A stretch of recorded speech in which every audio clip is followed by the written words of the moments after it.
साहित्य संचयन पेज 583।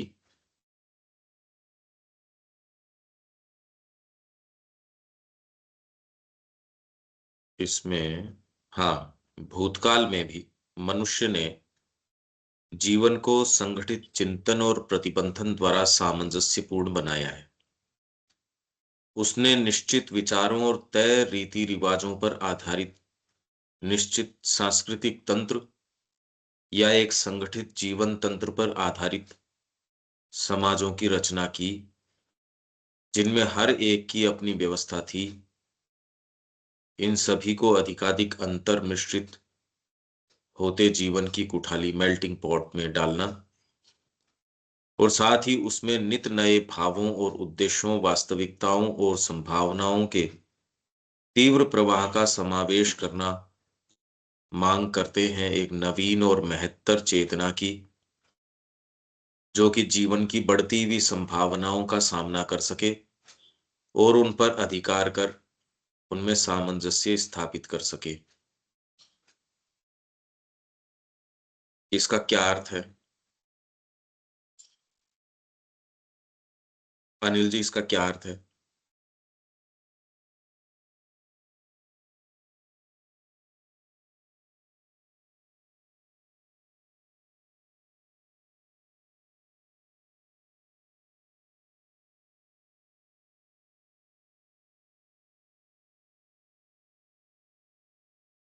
कि भूतकाल में मनुष्य ने जीवन को संगठित चिंतन और प्रतिबंधन द्वारा सामंजस्यपूर्ण बनाया है। हाँ, जो कल अपन चर्चा कर रहे थे वही, तो अलग अलग समाज की रचना की गई और इन सभी को अधिकाधिक अंतर मिश्रित होते हुए जीवन की कुठाली मेल्टिंग पॉइंट में डालना और साथ ही उसमें नित नए भावों को, उद्देश्यों, वास्तविकताओं, सम्मानों के तीव्र प्रभाव का समावेश करना मांग करते हैं।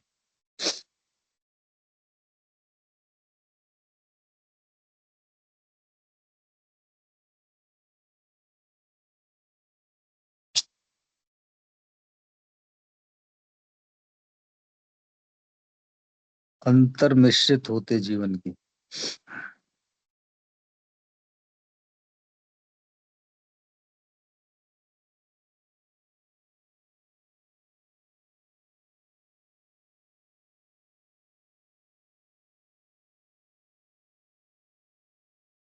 समावेश करना मांग करते।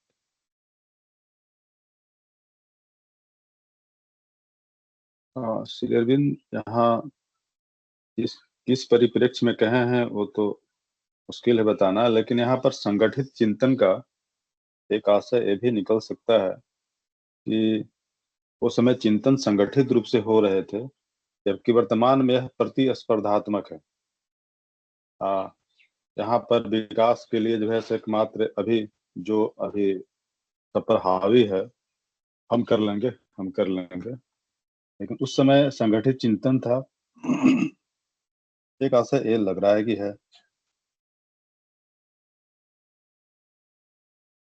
संगठित चिंतन, संगठन करना जरूरी है, नहीं तो आप वेरी एग्जिस्टेंस ही आपका नहीं रहेगा।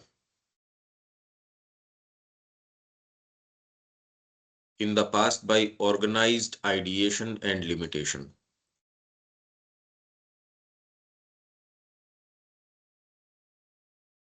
हाँ देविका जी, इसको बताओ, ये क्या बात है ये? ये ऐसा लग रहा है कि जो पहले तो ये था कि हर चीज बहुत फिक्स्ड आइडिएशन ऑर्गेनाइज्ड थी, ताकि सोसाइटीज क्रिएट हुई है, फिक्स्ड कस्टम्स थे, कल्चरल सिस्टम्स थे, उनका अपना ऑर्गेनिक लाइफ सिस्टम था। और फिर आगे जैसे जैसे प्रोग्रेस हुई है, तो इन सबको एक मेल्टिंग पॉट के अंदर डालना, मतलब ये सब चीजें जैसे अब आदान प्रदान हुआ फिक्स्ड आइडियाज और फिक्स्ड कस्टम्स के ऊपर सोसाइटीज कैसे हुई? फिक्स्ड आइडियाज और ये सिस्टम्स तो खुद कल हमने डिस्कस किया था ना, खुद बनाए गए ताकि अपनी आइडेंटिटी को प्रिजर्व करने के लिए, और एक दूसरे को डील कैसे करें, जो कल हमने डिस्कस किया था कि डीलिंग के लिए ये बनाई गई। अब क्या अंतर आ गया? अब ये आया कि जैसे जैसे प्रोग्रेस हो रही है तो उसमें लूजनेस आ रही है, क्योंकि वो भी बेहतरी के लिए आ रही है, क्योंकि इंटरमिंगलिंग जैसे डिफरेंट, अब जैसे देखा जाए कि वो इतने ज्यादा पेक्यूलियर सिस्टम्स नहीं है जैसे पहले, बहुत ही ज्यादा लोग फिक्स्ड होते थे। इवन जैसे मैरिजेस के अंदर बहुत ज्यादा फिक्सिटी होती थी कि भाई आप इस बरादरी के अंदर नहीं, आपको अपनी उसी बरादरी में ही मैरिज करनी है। बट अब जो है ये सारा इंटरमिंगलिंग हो गई, और ये मतलब एक वन ऑफ द एग्जांपल्स है। बिजनेस के अंदर डीलिंग्स वगैरह करने के अंदर आदान प्रदान होने की वजह से जो है अब नई चीजें जो है, नए आइडियाज, नए मोटिव्स, नई पॉसिबिलिटीज जो है वो आ रही है, और ताकि ग्रेटर कॉन्शियसनेस को मीट करने के लिए, क्योंकि अगर हाँ, हम पर इससे ऊपर वाली लाइन देखो आप, वो क्या कह रहे हैं ऊपर वाली लाइन के अंदर कि मानव मन और प्राण का विकास बढ़ते हुए वैश्व भाव की ओर ले जाएगा, किंतु अहंकार, ये है ना, कि उसके पास ऐसी कोई चीज नहीं है। वैश्व शक्तियां तो उसके हाथ के अंदर दे दी गई। ये रहा अहंकार तथा खंड खंड करने और विभक्त करने वाले मन के आधार पर वैश्व भाव की ओर यह उन्मीलन। आप में ये वैश्विकता आ भी जाए, केवल असंगत विचारों और संवेगों के विशाल विस्तरण, विपुल शक्तियों और कामनाओं के उभार, एक विशालतर जीवन की आत्मसात न हुई और आपस में घुली मिली मानसिक, प्राणिक और भौतिक सामग्री के अस्त व्यस्त समूह ही रच सकता है। और चूंकि वह सामग्री आत्मा के सर्जनशील और सामंजस्यकारी प्रकाश द्वारा संरक्षित नहीं होगी, वह विश्वव्यापी अस्तव्यस्तता और असंगति में लथपथ होगी, जिसमें से विशालतर सामंजस्य पूर्ण जीवन को बनाना असंभव होगा। इसको जो अभी हम कह रहे हैं कि पहले जो फिक्स्ड थी, इसके संबंध में श्री अरविंद और विवेकानंद जी दोनों ही ये कह रहे हैं कि एक धर्मरूढ़ व्यक्ति, कम से कम उसके रीढ़ की तो हड्डी थी, वो जो अभी हम कह रहे हैं उसको रखा कहाँ जाए, इसका पर्सपेक्टिव क्या है, जगत को देखे बिना एक वाइडर पर्सपेक्टिव में रखना बड़ा मुश्किल है इसको। ये एक धर्मरूढ़ जो व्यक्ति है, वो कम से कम उसके रीढ़ की हड्डी तो है। मैं वो एक बार आपको देख के, और यही श्री अरविंद ने इस बात को कहा, दोनों बिल्कुल एग्जैक्टली एक ही बात कह रहे हैं। मैंने पहले भी 2-3 बार आपको ये रेफरेंस दिया है। एनी हाउ, आप तो एक बार ये सेंटेंस खोलो, मैं इतनी वो ढूंढ देता हूं। यही तो एक जोरदार बात है जिसको हम ये ओपननेस बोलते हैं, लूजनेस बोलते हैं। वो कर क्या रही है? क्या वो वैश्विकता की ओर जा रही है? कहाँ हमको स्ट्रिक्टनेस की जरूरत है, कहाँ लिबरल होने की जरूरत है? तो ये एक सोचने की बात है। तो श्री अरविंद कह रहे हैं जिसको आप लिबर्टी कह रहे हो, ओपननेस कह रहे हो, वो है नहीं वास्तव में। तो इसने क्या किया, उसका एक सेंस आना चाहिए, हम कहाँ हैं, वर्तमान में हम खड़े कहाँ हैं, इसका सेंस आ जाए। और ये सारे के सारे मांग करते हैं जीवन के प्रति एक गहरे दृष्टिकोण की। नहीं तो जैसा दृष्टिकोण होगा वैसा ही तो विवेचन करेंगे हम, और दूसरा विवेचन कैसे करेंगे? तो इनको धीरे धीरे खोलो, एक बार लाइन को आप इंग्लिश या हिंदी को इसे में खोलो इनको। बट इसके अंदर तो लग रहा है कि यहाँ पे पॉजिटिव नोट की तरफ ही जा रहे हैं, क्योंकि मैन पढ़ते रहो आप इसको जो है। man has harmonized life in the past by organized ideation and limitation. हाँ, इसकी हमने कल क्या क्या बात करी थी? इसकी यही करी थी कि जो इंसान है उसने अपनी लाइफ को हार्मोनाइज्ड कैसे करा है, ऑर्गेनाइज्ड आइडिएशन और लिमिटेशन के अंदर। अब वो आगे समझा रहे हैं कि कैसे आइडिएशन अनलिमिटेड आइडियाज और लिमिट्स के अंदर हमने अपने आप को कैसे सोसाइटीज ने अपने आप को बांटा है. He has created societies based on fixed ideas और fixed customs. उसने अपने सोसाइटीज को फिक्स्ड आइडियाज फिक्स्ड कस्टम्स के अंदर बांट लिया. A fixed cultural system or an organic life system, each with its own order. तो हम वही देख रहे हैं कि जैसे हम स्टेट्स देख रहे हैं, स्टेट्स के अंदर फिर हम रीजन्स देख रहे हैं, और उसके अंदर भी हम और अगर जाते जाएं माइक्रो की तरफ जाते जाए तो छोटे छोटे जैसे वो आगे कस्बे आ गए, बिरादरियां आ गई. तो ये सारे के सारे जो है अलग अलग, हर एक के अपने अलग अलग कस्टम्स है, अलग अलग तरीके हैं पूजा पाठ करने के, अलग फेस्टिवल्स हैं.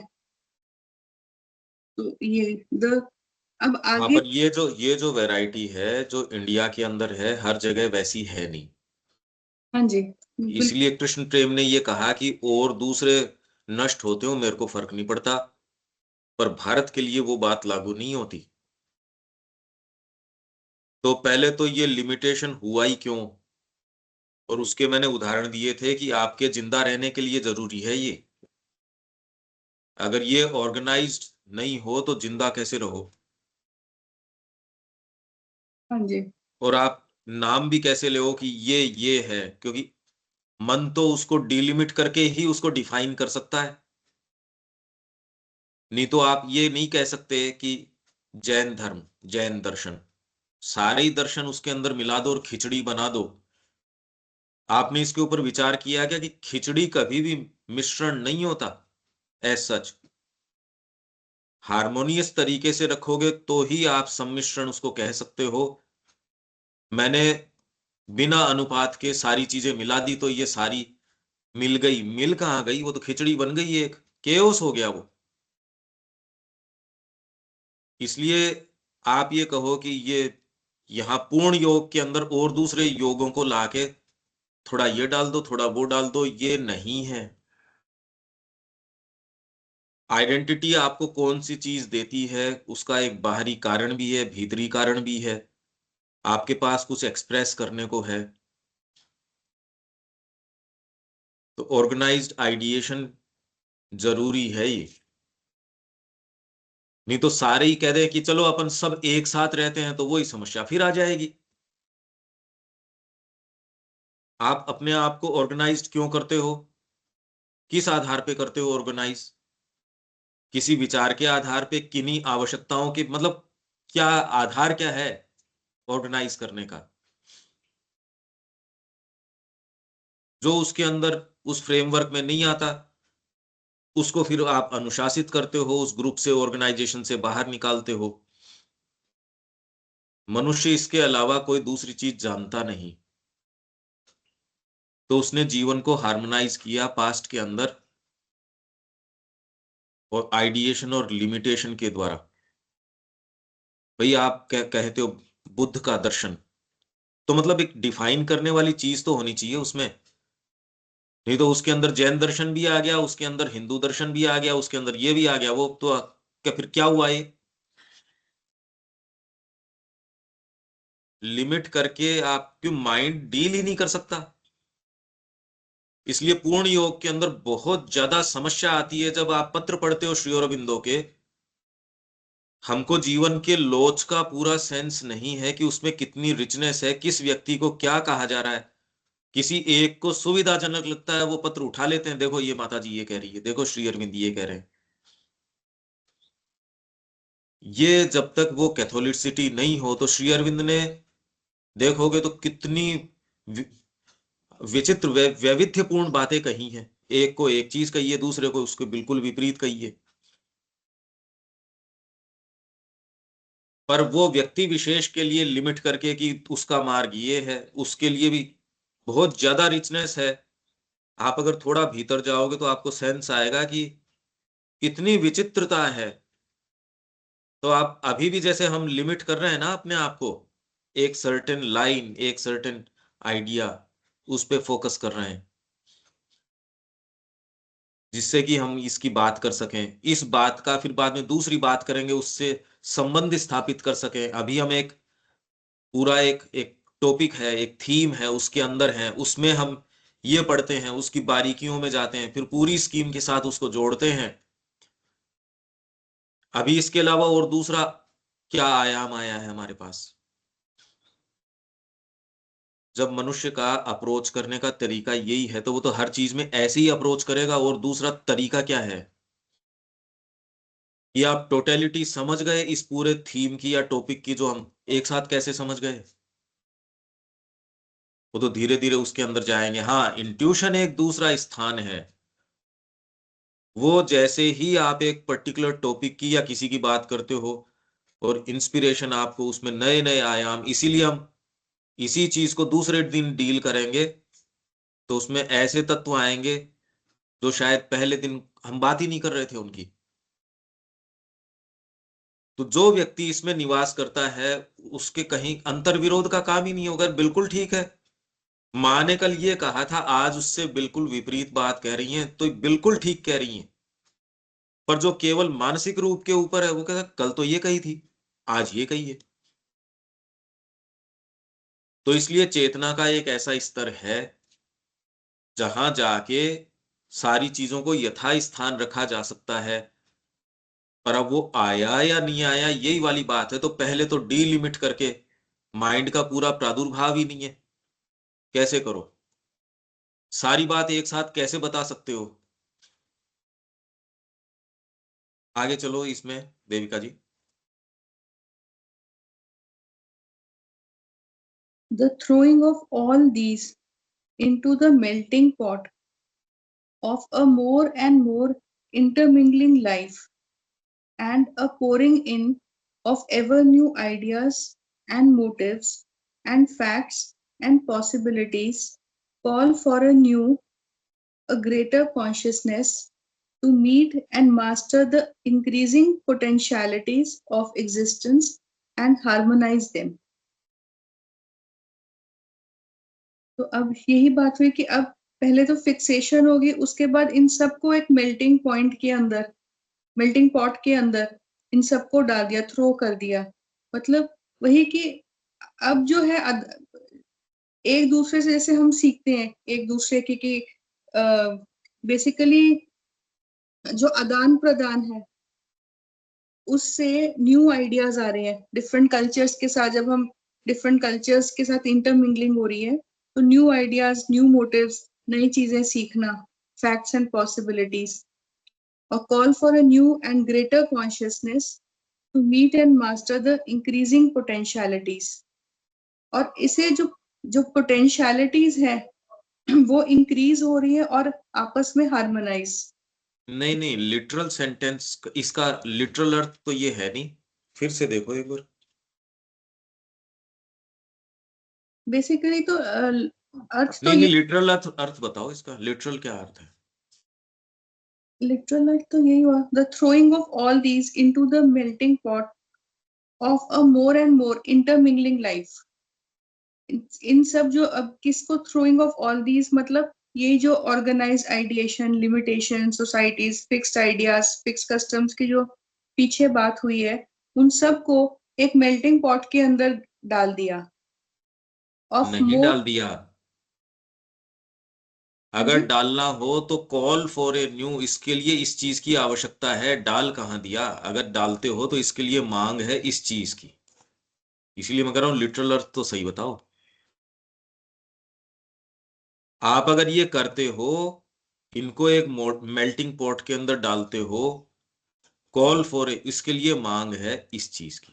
किस चीज की? एक ग्रेटर कॉन्शियसनेस, चेतना उच्चतर चाहिए। यही तो मैं इतनी देर से कह रहा हूं। हम्म अब फर्क पड़ गया ना इसका। ये हुआ नहीं, मतलब अगर ये करना है तो ये मांग करता है, call for a new, a greater consciousness to meet and master the increasing possibilities of existence and harmonise them. और हम्म ये ग्रेटर कॉन्शियसनेस पश्चिम के आधार पे नहीं आएगी। और वो फाइल मेरी खुल नहीं रही। ये एग्जैक्टली सेम बात श्री अरविंद कह रहे हैं, मैं उनकी ढूंढ रहा हूं। यही बात विवेकानंद जी कह रहे हैं कि आपको ये जो नया समीकरण है, पश्चिम के आधार पे नहीं चाहिए। आप जो ये ग्रेटर कॉन्शियसनेस, जो आज की जो नई पॉसिबिलिटीज है, पोटेंशियलिटीज है, अगर आप ये मानते भी हो तो उसका समीकरण बैठेगा आपके सनातन धर्म के आधार पे, अंतरात्मा के आधार पे बैठेगा, पश्चिम के आधार पे नहीं बैठेगा। एक उच्चतर चेतना की मांग करते हैं, ये पुराने वालों पे नहीं आधारित हो सकती।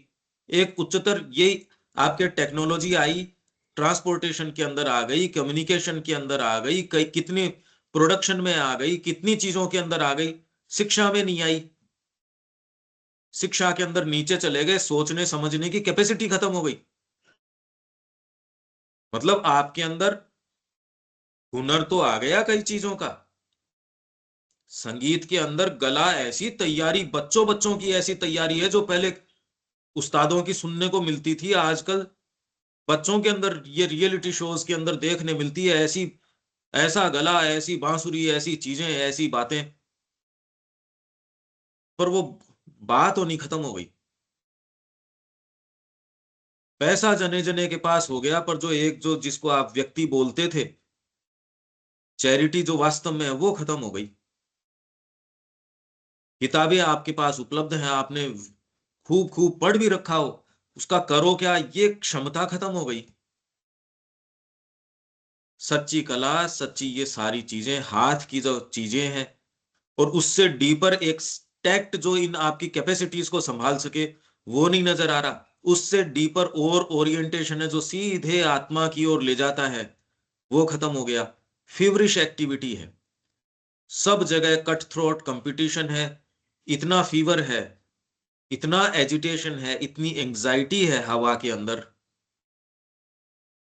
कि भय लगता है आदमी को। इसीलिए पेरेंट्स भी देखते मेरा बच्चा पीछे नहीं रहना चाहिए, बच्चा भी देखता है पेरेंट्स से ज्यादा, क्योंकि हवा के अंदर ही रोग है ये। एक ग्रेटर कॉन्शियसनेस की मांग की जा रही है,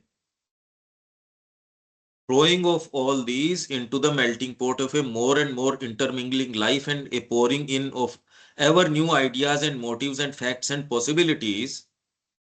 यहां रोको, ये एक टुकड़ा है, call for a new and greater consciousness. ये इसकी मांग करते हैं, एक नवीन। तो प्रश्न ये, वो नवीन आई क्या, जिसका आधार अब कामना नहीं हो। नवीन का मतलब जिसका आधार, पृथ्वी का आधार अभी फियर और डिजायर रहा कर्मों का, ये एक नया आपके डिस्पेंसेशन आए, एक नई चीज आए। New and greater consciousness to meet and master the increasing potentialities of existence and harmonise them. ये मांग करता है इस चीज की। क्यों, अब ठीक है क्या? हाँ जी, वो जो कॉल है उसको मिस कर गई तो इसके सारा फिर चेंज हो गया। यही बात है, यही बात है इसके अंदर। इसलिए बहुत बारीकी से पढ़ना, लिटरली कम से कम समझना श्री अरबिंदो को।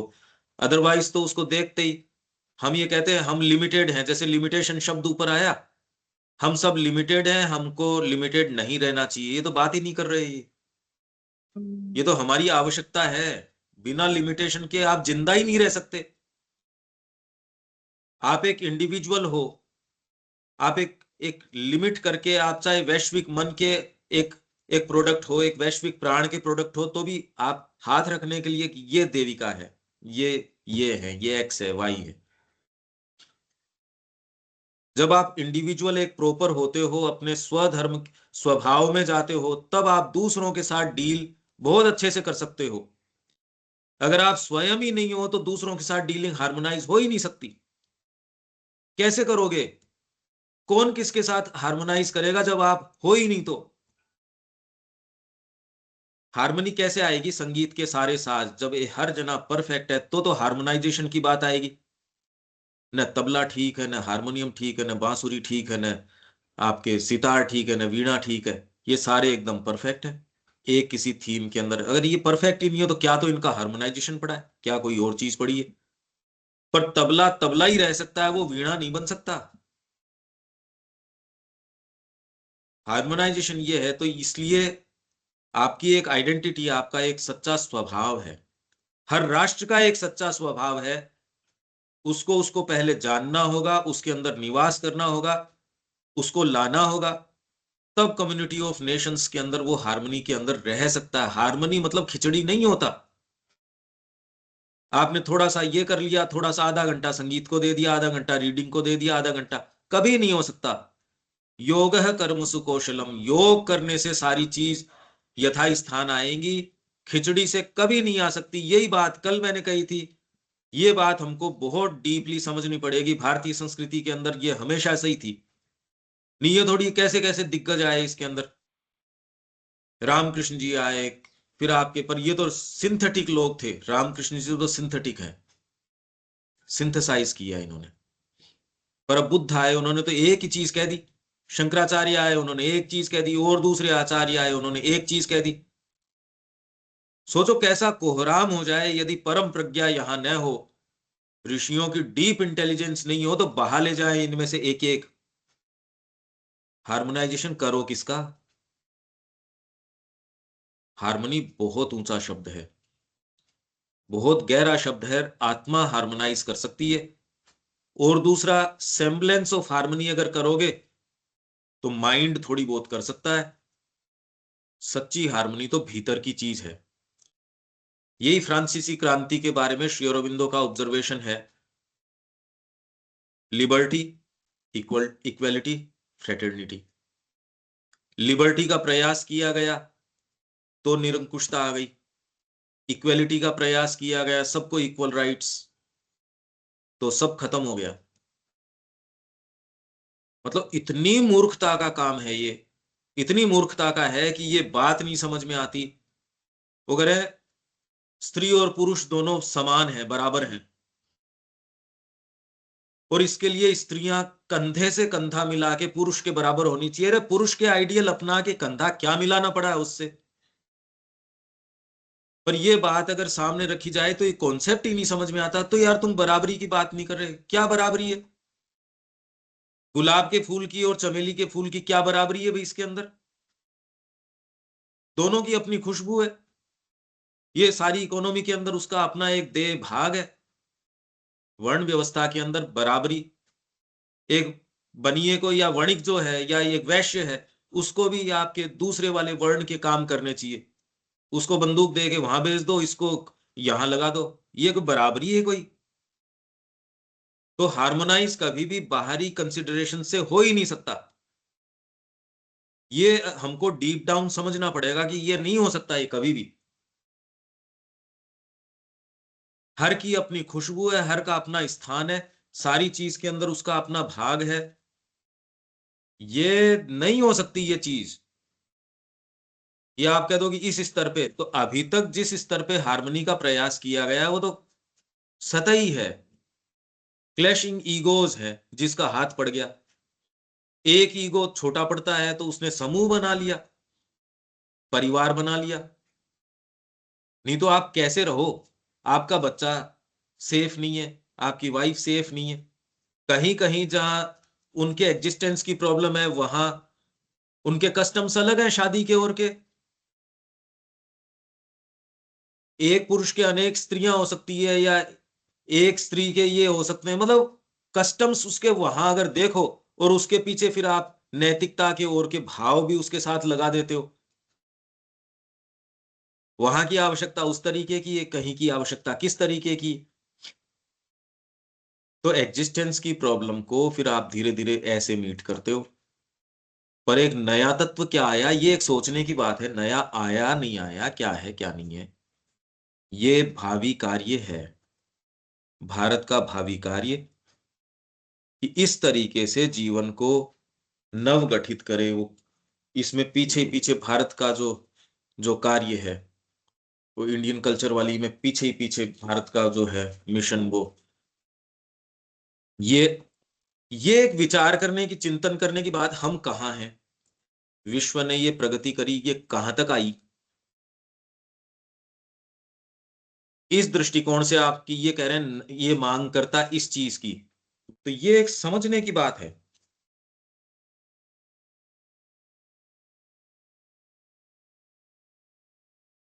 ये रहा इसमें future work of Indian renaissance.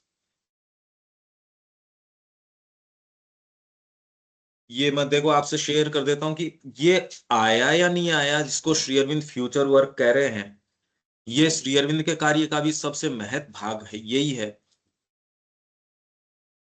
ये स्क्रीन में आपसे शेयर कर देता हूं।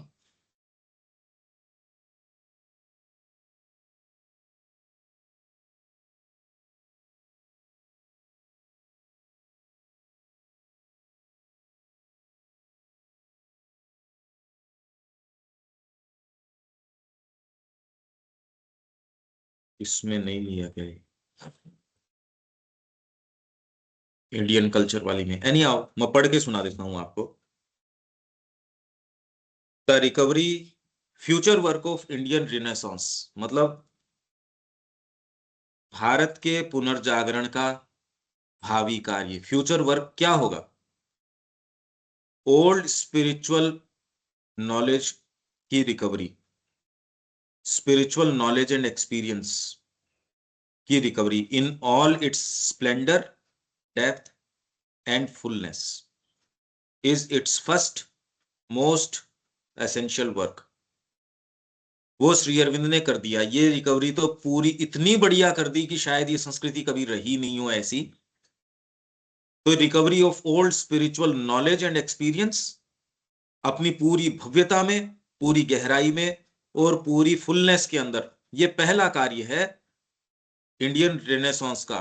इसलिए करने का ये काम है और दूसरे बात है ही नहीं।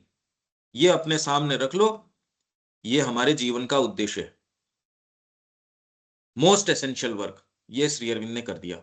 दूसरा, the flowing of this spirituality into new forms of philosophy, literature, art, science and critical knowledge is the second. ये भी श्री अरविंद ने अपने राइटिंग्स के अंदर लगभग कर दिया ये सारा का सारा। तीसरा, an original dealing with modern problems in the light of the Indian spirit, भारतीय भाव के अंदर जो मॉडर्न प्रॉब्लम्स हैं उस आलोक के अंदर उनको ओरिजिनल डीलिंग करना, ये है आज हमारे साथ सामने काम। ओरिजिनल डीलिंग करो, भीतर से सत्य लेके आओ। ये नहीं रेटरिक, इस अखबार में सुना था और वो सुना था। मैं इतना स्ट्रिक्ट इसमें सेंटेंसेस में क्यों जा रहा हूं? अगर हम इसमें स्ट्रिक्टनेस में नहीं जाएंगे तो न तो हम अखबार पढ़ सकते, न कोई चीज सुन सकते। भाई इसी इंस्ट्रूमेंट से आप पढ़ोगे, लिखोगे, समझोगे तो ये तो फॉल्टी है।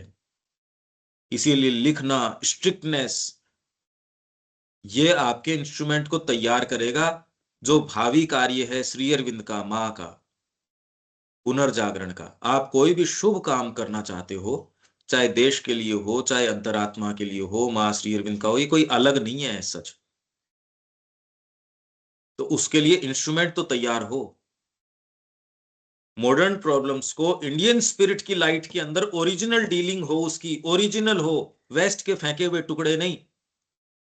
क्योंकि वेस्ट खुद खत्म होने की कगार पे है, वो तो आपकी ओर निहार रहा है जीवन के लिए, आप उससे उधार में ले रहे हो, तो ये तो बात ही उल्टी हो गई। And the endeavour to formulate a greater synthesis of a spiritualised society, spiritualised society की एक ग्रेटर सिंथेसिस को फॉर्मुलेट करना। इसलिए भले 10 लोग हों, 5 लोग हों, 4 लोग हों, क्या इस ये प्रश्न का उत्तर हमको देना, क्या हम इस आधार पे एक साथ जी सकते हैं क्या? और उसमें रह के अपनी एस्पिरेशन को, आश्रम के वातावरण में रह रहे हैं और अपने घृणित उद्देश्यों की पूर्ति कर रहे हैं, ये नहीं। इस चीज को हमेशा अवेकन रखना, इस भाव से भावित होके एक greater synthesis of a spiritualised society is the third and most difficult. Its success on these 3 lines, Bharat इन तीनों धाराओं के अंदर कितना सफल होता है, will be the measure of its help to the future of humanity. मनुष्य जाति के भविष्य के अंदर ये कितनी, मतलब मनुष्य जाति का भावी जो चीज है उसमें कितनी सहायता पहुंचाएगा, इसको इससे आकलन कर सकते हो आप। पहले 2 श्री अरविंदो ने कर दिए, पर हमको उनके सत्यों को लाना, आत्मसात करना, वही हम कर रहे हैं यहां बैठ के। और ये अगर हमारे सामने रख लेंगे, तीसरा कार्य जो है, थर्ड मोस्ट डिफिकल्ट क्या है? एंडेवर, ये प्रयास करना किस चीज का? To formulate a greater synthesis of a spiritualise society, आध्यात्मिक समाज का एक जो महत्तर सिंथेसिस है, सामंजस्य है, वो फॉर्मुलेट करने का प्रयास करना, एंडेवर। उसी में हम ये थोड़ा सा कर रहे हैं, यही एक करने का आवश्यक कार्य है, और दूसरा कोई कार्य है नहीं। वो तो कर चुकी मनुष्य जाति, उसका क्या बार बार बखान करना, रोज उस न्यूज़पेपर का क्या पढ़ना, वो तो पढ़ा जा चुका, मत क्या करें उसका। और उसने अपने समय पे अपनी सर्विसेबल जो चीज थी वो दे दी, अब आज नहीं है, वो तो बासी चीज हो गई। The world waits for the rising of India and to receive the divine flood in its fullness, ये है, ये करने का कार्य है। तो यही बात, ये कॉल फॉर ए, ये किस चीज की मांग करते हैं? ग्रेटर कॉन्शियसनेस, एक महत्तर चेतना आए। और ये कैसे करें? इसका तरीका एक ही है कि मैं अपनी डीलिंग्स को ऊपर उठा दूं, किसी और के साथ करूं नहीं करूं, मेरे अपने साथ तो उठा ही सकता हूं। मेरी डीलिंग का आधार वो न रहे। आप कोई भी चीज कहते हो, सुनते हो, तो आप जानते हो उसके बैक में क्या होता है। वो जो आधार है उसको चेंज कर दो, आपकी क्लासेस हैं वो बढ़िया हो जाएंगी, आपका व्यापार है वो बढ़िया हो जाएगा, आपका परिवार है वो बढ़िया हो जाएगा, अगर होना है तो। नहीं होना है तो आपको ये हो जाएगा, आपको करना क्या है, ये क्लैरिटी आ जाएगी। आप कोई भी काम करते हो उसके पीछे आपको पता होता है। आप किसी व्यक्ति से डीलिंग करने जाते हो, आप सोच के जाते हो, कोई ना कोई मोटिव, बोलने में, कर, हर चीज के पीछे आप जानते हो ऑलरेडी कुछ ना कुछ मोटिव, कोई ना कोई तरीका, कुछ ना कुछ होता है। उसको वहां से शिफ्ट करें तो डीलिंग में भी फर्क आना शुरू हो जाएगा। सामने वाली डीलिंग तो ठीक है, पर अगर ये मोटिव ही केवल बार बार, तो गीता किससे शुरू करती है? यज्ञ स्वरूप कर्म शुरू कर दे अर्जुन तू। उसने कर्म का स्वरूप नहीं बताया। ये तो अर्जुन ने बाद में कहा, जी ये स्थित प्रज्ञ है, ये बैठता कैसे है, खाता कैसे है, दिखता कैसे है। यही लोग कहते हैं हमको तो बाहरी प्रैक्टिस बता दो। माला तो जप लेंगे 8 घंटे 9 घंटे भी जप लेंगे, यार सारे समय तुम कहो कि पूरा एटीट्यूड ही चेंज कर दो और मां के लिए ही आप करो, ये वाला काम नहीं होता, ये ज्यादा भारी है। बाकी तो आप पद्धति बता दोगे, वो तो कर लेंगे। ये फंडामेंटली शिफ्ट साइकोलॉजी का अगर भीतर से आ जाए तो ये मांग करता है न्यू ग्रेटर कॉन्शियसनेस, वो ही मीट कर सकेगी और मास्टर कर सकेगी जो इंक्रीजिंग पोटेंशियलिटीज ऑफ एग्जिस्टेंस, उनको यही कर सकती है। ये आपको ये नहीं कह रहे कि आपको थ्रो करना है मेल्टिंग पॉट में, ये कह रहे हैं यदि आप थ्रो करना चाहते हो इन सारों को मेल्टिंग पॉट में, और more and more intermingling of life और pouring in of ever new ideas और मोटिव्स और फैक्ट्स और पॉसिबिलिटीज को लाना चाहते हो, मेल्टिंग पॉट मतलब जगत की ये सारी जो ये बुदबुदा रही है, ये पूरा मेल्टिंग पॉट ही है। कितनी कितनी चीजें ब्रू कर रही हैं इसके अंदर, आप देखो। इसमें अगर आप नई संभावनाएं, नए फैक्ट्स, मोटिव्स, सारे एवर न्यू आइडियाज को पोर इसमें करना चाहते हो, तो इसको मीट करने के लिए एक नवीन और महत्तर चेतना की आवश्यकता है, वो ही इसको मास्टर कर सकती है। ये है सेंटेंस लिटरली। जीवन को एकदम मोड़ देने की जरूरत है इसके अंदर, ये एकदम स्पष्ट है। श्री अरविंद कहीं कोई इधर की बात कर ही नहीं रहे, ये तो किसी ने पता नहीं कैसे रीड किया है श्री अरविंदो ने, जो इधर उधर की बात करता है। भाई मेरे तो आज तक ही संपर्क में नहीं आई कोई ऐसी चीज। जितना पढ़ते हैं वो तो पहले वाली पढ़ी हुई को और ये बता देता है कि तूने सतह पे पढ़ा था। हर बार जितनी बार पढ़ते हैं उतनी बार कुछ न कुछ वो तो और एक्सेसिवनेस ही, एक्सक्लूसिविटी बताते हैं। ये तो लेक्सिटी तो मैंने आज तक ही नहीं देखी।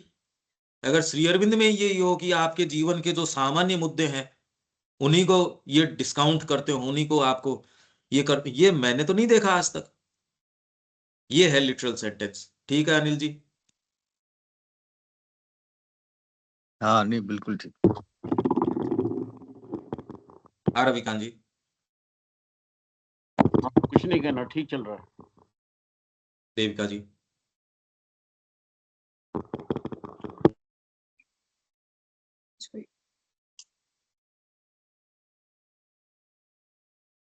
एक महत्तर चेतना की आवश्यकता है। इसको जो विचार हम कर रहे हैं, अगर आप इसको लाइटली लेओगे तो दूसरे दिन तैयारी नहीं मिलेगी। ये गंभीरतम विचारों में से है, ये सामान्य नहीं है। पर इसमें एक्चुअल में प्रॉब्लम क्या है कि जगत की स्थितियों को हमारी कॉन्शियसनेस इतनी वाइडन हो कि थोड़ा हम उसको देख पाए, नहीं तो इस कुठाली में डालें कैसे? जो ये मेल्टिंग पॉट कह रहे हैं, ये उसमें कैसे डालें? ये मांग करता है ऑलरेडी कि आपका दृष्टिकोण व्यापक हो, व्यापक दृष्टिकोण हो जगत की चीजों को। और चीजें खाली ये जो जो आपको फैक्ट्स जिस तरीके से बताए जा रहे हैं उससे अभिभूत होने की नहीं, जगत में खाली यही चीजें नहीं चल रही। ये देखना पड़ेगा कि आध्यात्मिकता के फील्ड में नवीनता क्या आई, नया विचार क्या आया, जीवन के तरीकों में नवीनता क्या आई। तो ये बात तो कृष्ण प्रेम उस समय कह रहे हैं, ये बात ये वहां से लेके इंग्लैंड से लेके या कहां से लेके योकोहामा तक कोई भी अगर ये खत्म हो जाए, मेरे को फर्क नहीं पड़ता बिल्कुल जरा बहुत भी। अरे पर भारत वही चीज नहीं है दिलीप, ये वाली चीज हमारी नहीं रही।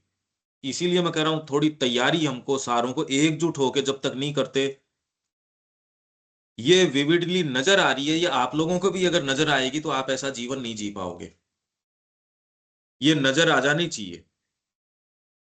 तो कॉमन सेंस की सी बात होगी कि हम एकजुट होके, और इसी उद्देश्य के लिए जो श्री अरविंद कह रहे हैं, भारत की भी बात करोगे तो भी यही पुनर्जागरण की, विश्व की एग्जिस्टेंस की भी बात करते हो, मैं तो कह रहा हूं आध्यात्मिकता की भी नहीं, तो भी आपको एक कॉमन सेंस लगेगा अगर करने का तो यही काम है। विवेकानंद जी ये कह गए तो वो विचार अगर आज तक हम नहीं समझ पा रहे तो आप क्या कर रहे हो? नवीन विचार आया या नहीं आया? हम तो उस वाले को आत्मसात करने की स्थिति में नहीं है, तो हम कहां हैं अभी? आगे गए तो उसने अभी क्या किया विश्व में, आज करंट में विचार क्या है क्या नहीं है, ये रेटरिक से पीछे जाना पड़ेगा। इसके लिए थोड़ा सा सोल सर्चिंग करनी पड़ेगी, हमारे मानकों को चेंज करना पड़ेगा। ये मांग इस चीज की हो रही है, इसकी आपको अनिवार्य आवश्यकता महसूस। अरे हमारे ग्रुप को नहीं हो रही तो आप क्या आशा कर रहे हो किसी और कौन कैसे कर सकता है, ये बताओ मेरे को। आप अगर इसके लिए पदार्पण की ये नहीं करते तो और दूसरा कोई कैसे कर सकता है? इसलिए नहीं हो रहा कि हम ये मान के बैठे कोई थर्ड पर्सन कर लेगा। जब तक ये कॉमन बात रहेगी थर्ड पर्सन ही कर ले तब तक तो बात बनी नहीं। थर्ड पर्सन ही करेगा, और वो थर्ड पर्सन कौन है? जब तक वो थर्ड पर्सन खुद हाथ उठा के नहीं कहे मैं हूं वो, तब तक आपका ये चक्र जो है वो रुकेगा नहीं। आप किसी और को दे दोगे, कोई दूसरा दूसरे को दे देगा, पर जिसके लिए इंटेंडेड है वो तो हाथ उठा ही नहीं रहा, मेरे लिए है ये गेंद जी मेरे को दो। तब तक चलती रहेगी, आप उसको पास ऑन कर दोगे, वो उसको पास ऑन कर देगा, वो तीसरे को, चौथे को, पांचवे को, पूरी धरती पे घूमता रहेगा यही। अपने अपने हाथ उठाओ, माँ को बोलो मैं हूं, मैं तैयार हूं, मैं हूं इंटेंडेड इसके लिए।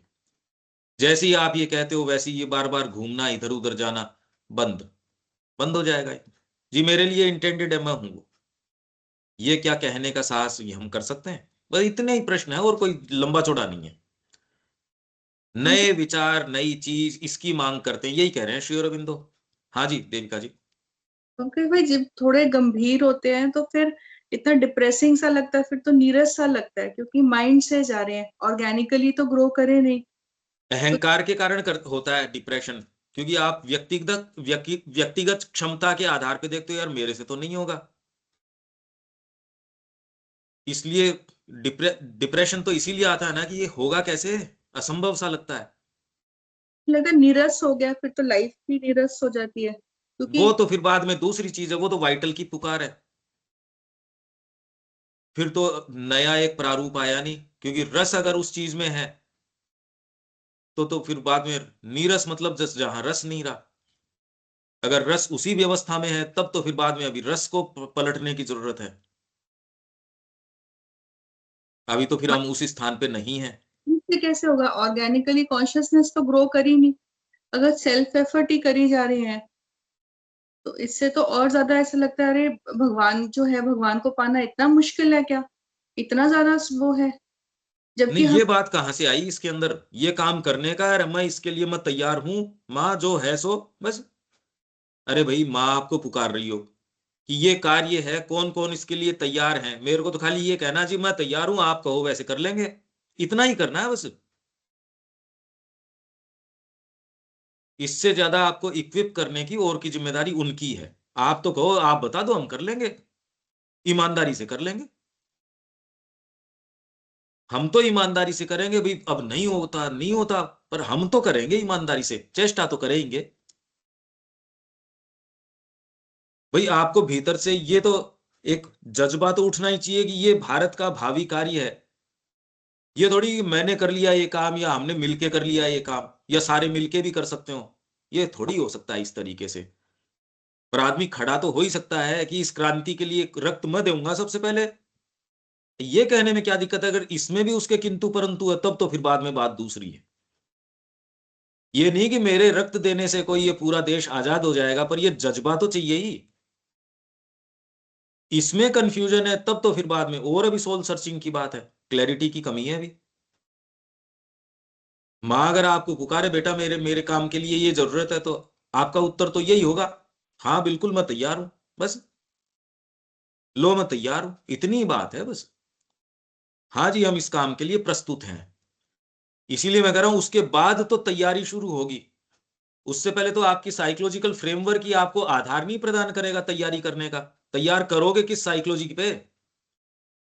आप भीतर से चाहोगे तो ही तो तैयार कर पाओगे। आपकी साइकोलॉजी अगर आपको सपोर्ट नहीं करेगी तो अपने आप को प्रिपेयर करोगे किस चीज के लिए? प्रिपरेशन की अवस्था भी नहीं आएगी। ठीक है देविका जी, हाँ जी।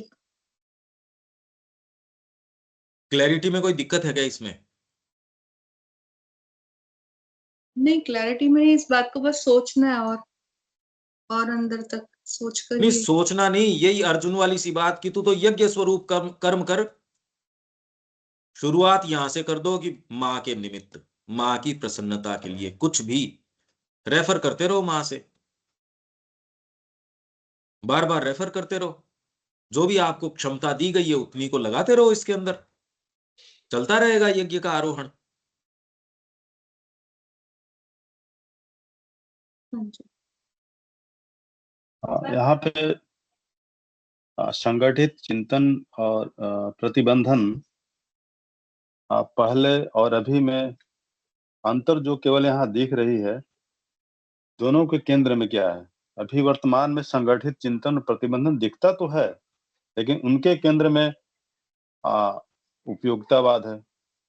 और नहीं, देखिए हमारे इसको भूतकाल ऐसे में देखना चाहिए इसको दीपक जी, कि उसने एक एग्जिस्टेंस की प्रॉब्लम थी और उस समय जो भी मैंने फ्रेम किया, एक बच्चा ग्रो कर रहा है भाई, एक शिक्षा के रूप में वो ग्रो कर रहा है, तो पहले इन्होंने अपने आप को कैसे भी ये किया, तो पर अब धीरे धीरे हम वहां नहीं है ना। आज की वर्तमान स्थितियां ये हैं। इसलिए भावी कार्य, श्री अरविंद ने कहा कि भारत विश्व की कितनी हेल्प कर पाता है, वो इन 3 मानकों के ऊपर वो कितना काम करता है। तो आज की समस्याएं आज की हैं, भूतकाल में जो भी रही हो उसने आज तक वर्तमान तक पहुंचाया। वर्तमान का निर्णय हमारे भविष्य का निर्धारण करेगा।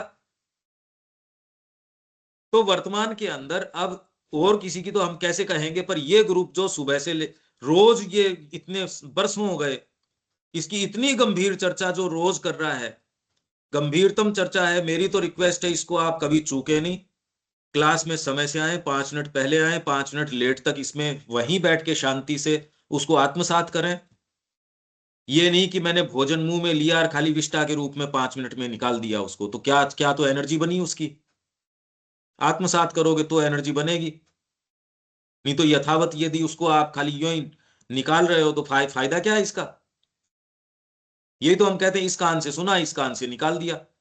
तो समय पे आ जाइए, इसलिए कि मेरे को माँ के लिए तैयारी करनी है। तो आपको ऐसे शब्द सुनाई देंगे इस टेक्स्ट के अलावा, इस विवेचन के अलावा सुनेगा, नहीं तो रेटरिक के रूप में चलता रहेगा। मोबाइल एक तरफ चलता रहेगा, उस पे काम दूसरे भी चलते रहेंगे, पता नहीं क्या क्या चलता रहेगा। इसीलिए कल जो बात करी उसका आज मैं पूछता हूं तो गायब। नहीं तो आगे की तैयारी कल जो किया था, हम बात करें तो पीछे तक के आपके सारे आपको याद होने चाहिए कि हमने ये चर्चाएं करी। इसी के लिए हम वो तैयार भी कर रहे हैं। अपनी ये साइट तैयार हो जाएगी, सबके लिए बड़ी हेल्पफुल होगी। पर अगर आप लोग प्रकृति के परिवर्तन में इतना मुश्किल पा रहे हो तो किसी और से आप कैसे आशा कर सकते हो? अब ये बताइए, आपको जो चीज प्राप्त हुई है असंभव सी प्राप्त हुई है। इतनी इंटेंस, इतनी सारी चीज बरसों से हम कर रहे हैं ये काम। आप कैसे आशा कर सकते हो विश्व की स्थितियां कोई और तीसरा कोई ऐसे उठे, कोई प्रधानमंत्री आए, कोई ये आए वो आए? ये तो माँ को आपको हाथ उठा के कहना पड़ेगा, उत्तर देना, जी मैं हूं, मैं तैयार हूं, मेरे लिए है ये। तो ये फिर बाद में बड़ा रोमांचक खेल है फिर। ये उत्तर आप लोगों को तैयार हो नहीं हो, बस ये बात है। और माँ आपको जो वाणी है वो सुना देगी, आपको करने के काम बता देगी, ईमानदारी से बता देगी, वो उसमें कमी नहीं है। तो ये कह रहे हैं ये हार्मोनाइज देम, उस तो ये वर्तमान स्थिति जो भी है हमको तो उसके अंदर से काम करना पड़ेगा दीपक जी, जो भी आज है उसमें।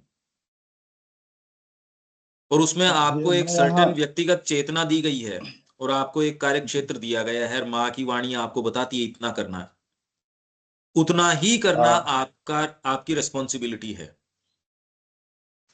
मैं यहाँ बताना चाहता हूँ कि वर्तमान में भी संगठित चिंतन और प्रतिबंधन दिखते हैं। प्रतिबंधन का मतलब हो गया कि अभी बहुत सोसाइटी बने हुए हैं, डिपार्टमेंट बने हुए हैं जो एक ही काम को लेकर के जो है से डेडिकेटेड हैं, नहीं, लेकिन पहले वाले में वह आज में अंतर है। क्योंकि आज जी मीडिया वगैरह के साधन के कारण जो पहले की मानसिकता थी, आज उतनी उस तरीके से संकीर्णता नहीं है। नहीं तो पहले कोई दूसरे शहर आपका लड़का नहीं जा सकता, वो नहीं, वो एक अलग सेटअप था, रूढ़िवादिता थी। आज उतनी रूढ़िवादिता है नहीं कई चीजों में, पर उसको प्रयोग में लेने वाली उच्चतर चेतना नहीं आई। सामान्य जीवन ने कुछ चीजें आपको तैयार करके दी हैं। आप जा सकते हो आध्यात्मिकता में, अब कोई रोना धोना नहीं। पहले तो ये था कि साहब बिल्कुल ही रोना धोना, इवन गला घोट के मार दो अगर उसको, ये नहीं, ये तो जिम्मेदारी है, इसको तो शादी तो करनी ही जरूरी है इसकी। अब ठीक है, इतना कोई, ये तो आप ऑर्थोडॉक्स सोसाइटी के अंदर ही हो तो एक अलग बात है, अदरवाइज तो इतनी कोई आफत वाली बात नहीं है। पर अब मनुष्य जाना ही नहीं चाहता, उसका सोसाइटी क्या कर लेगी? सोसाइटी मेरे को बाध्य नहीं कर रही, तू जाओ तो जाओ, नहीं जाओ तो नहीं जाओ, पर मैं जाना ही नहीं चाहता। सोसाइटी एट लार्ज है वो प्योरली यूटिलिटेरियन हो गई, आपको कोई रोक थोड़ी रहा है जाने से, पर एट लार्ज ये यूटिलिटेरियन हो गई।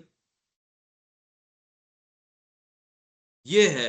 बाकी तो कोई अगर आपका बच्चा जाना चाहता है, आप ही सोचते हो, बाकी और कोई विशेष इस तरीके से सोचता नहीं। ठीक है भाई, अब जाएगा तो जाएगा ही, पहले नहीं थी जाएगा तो जाएगा। कि भी बच्चों की दो की इच्छा है, अब उनको रोका तो जा नहीं सकता। वो उनकी शादी जिस तरीके से करेंगे वैसे करेंगे, जहां पढ़ना चाहेंगे वहां। आप थोड़ा सा फ्रीडम को स्वीकार करते हो, यहाँ थोड़ा दबाव तो देते हो, पर जिस फ्रीडम को आप कहते हो उसके भी रुझान आने शुरू हो गए। नहीं तो पहले आपने फॉरेन के अंदर चाइल्ड हेल्पलाइन नंबर दे रखे थे, अब वो माँ उसको ये नहीं कह सकती तू तो अपना होमवर्क कर, तू घर पे शोर क्यों मचा रहा है, कि वो तो नंबर डायल कर देगा। तो एक्सट्रीम पे, क्योंकि मन तो ऐसे ही करता है काम, तो वहां उसके रिपरकशंस आने शुरू हो गए। बंदूकें मिलनी चाहिए तो सारों को बंदूकें मिलनी शुरू हो गई जी, ये इसमें प्रतिबंधन नहीं होना चाहिए, वो उठा के उन्होंने, कॉलेज के लोग हैं वो एक दूसरे को मारना शुरू कर दिया। अरे ये तो गड़बड़ हो गया, डिफाइन गलत करते हो। तो वर्तमान समय में जो एक अंतर डेफिनेटली आया है, हमारे देखते देखते भी जो रूढ़िवादिता थी, अगर कोई इस मार्ग में जाना चाहता, उतनी कोई कोई संघर्ष की ओर की नहीं। नहीं, पहले तो जना जना ये कहता रहा कि अरे ये तो मर जाता, इससे तो ये बढ़िया था, भगवान के मार्ग में जा रहा है। अब एक सहज रूप से जो प्रतिरोध अवचेतन का है या एक यूटिलिटेरियन स्पिरिट है, वो तो कहती है, बाकी तो कोई विशेष कोई किसी के ये वाली बात है नहीं। इस मार्ग में जा रहा, हाँ भी ठीक है, कोई खास बात नहीं। दूसरे को ये लगता है यार कम से कम ये आराम में है, हम कर नहीं पा रहे, अब थोड़ा टूट रहा है ये।